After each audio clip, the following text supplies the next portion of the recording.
It's hard to talk about the fact that even now, as I think about sharing my story, I begin feeling anxious.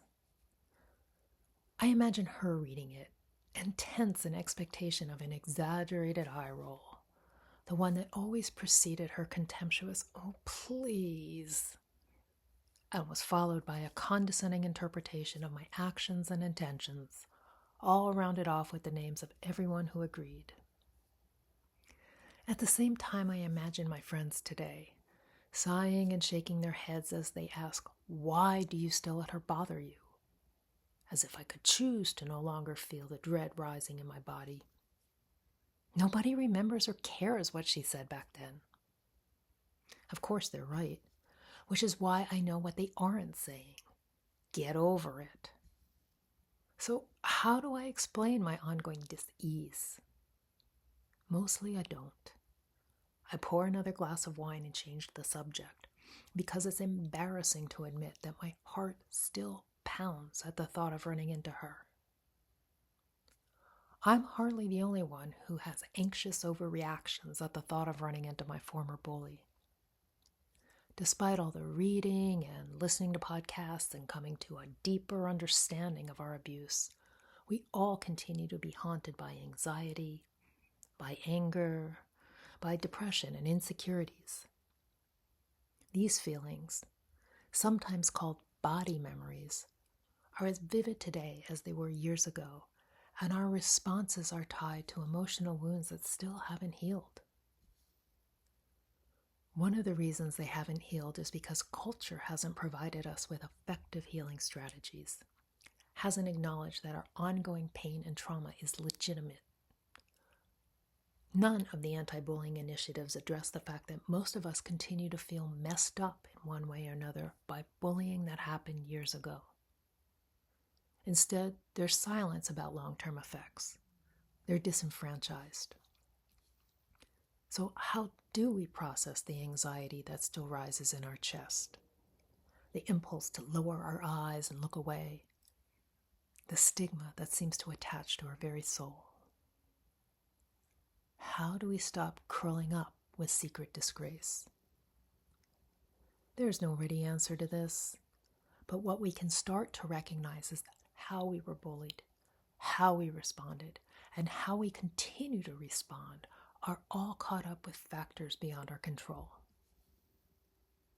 These factors include cultural norms, expectations, values, and beliefs that construct variables like race, sex, religion, social class, and ethnicity, things that can be objectively identified and grouped. Because we're a multicultural society, there are diverse meanings attached to these variables. You may have grown up in a household or a community that had different roles and expectations for its male and female members, or one in which getting ahead or making it was valued more than anything else.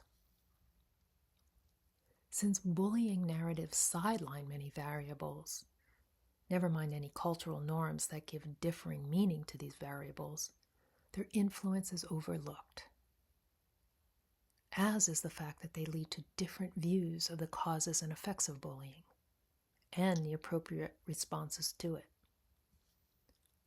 Our particular norms not only identify which variables are relevant, they determine how they come into play. This in turn influences how bullying is interpreted, how it is experienced and responded to on cultural and psychological levels. The reason this is significant is because a variety of variables beyond your control had a direct bearing on how you experienced bullying. Not only that you were bullied, but how it affected you and how you responded to it.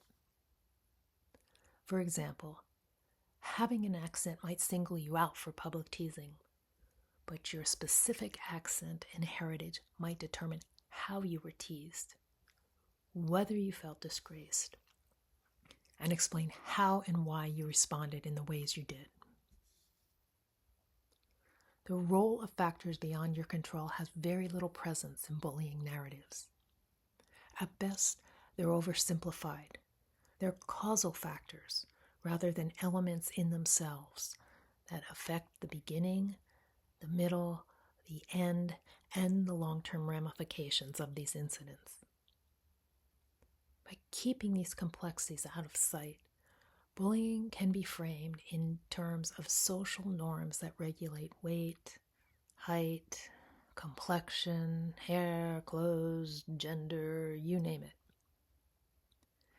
It is, of course, impossible to separate cultural and social norms, but it's important to recognize that cultural differences often play out through social norms that seem more within our control.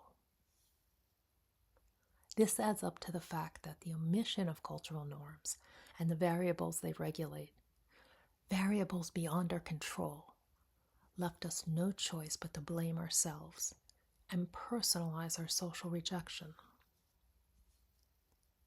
Let me restate that. The reasons you were bullied and your responses to bullying back in the day were influenced by many factors, including norms you were barely aware of, or a compounding of social and cultural narratives that were beyond your control. In a nutshell, this means that there are distinct external factors that could, and still can, interrupt your ongoing self-blame narratives. Fully recognizing and accepting this fact can be an important first step. It's a way of moving beyond personalizing rejection and humiliation and begins to reposition your relationship to the ongoing reverberations of painful memories.